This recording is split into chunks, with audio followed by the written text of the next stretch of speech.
Alright mga amigos, isang mabilisang balita lamang para sa inyo. Bigo po ang ating kababayan na si Jonas Soro Sultan sa kanyang paikipag-showdown sa undefeated Japanese fighter na si Katsuma El Cuete Japonesito Akitsugi. Ang kanilang laban ay ginanap nga po sa Amerika sa Fresno, California at natalo nga po si Sultan sa score na 99-91, 99-91 at 98-92.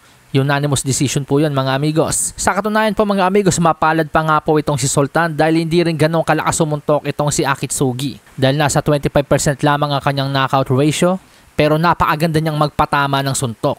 Sa dami ng napakaganda nitong binitawang suntok na tumama kay Sultan, kung medyo malakas-lakas lang ito, palagay ko maagang natapos ang laban. Pero ganun pa man, nakala ko matatapos ang laban noong round 4. Kitang-kitang nasaktan si Sultan sa mga body shots ni Akitsugi.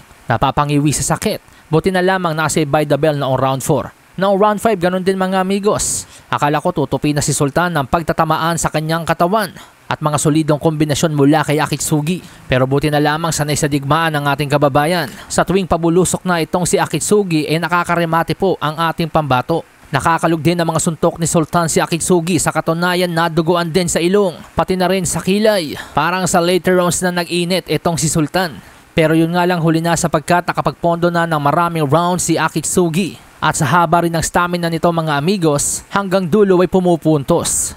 Tingnan nyo naman tulad dito mga amigos, kitang-kita natin ang bakan si Sultan sa power punches landed, 137-38.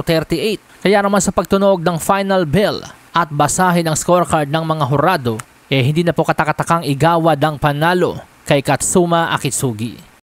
Basahin ang baraha, patunayan mo sa akin ha, sino man ang mabunot na kalaban, di ka tatakbo ha, sabay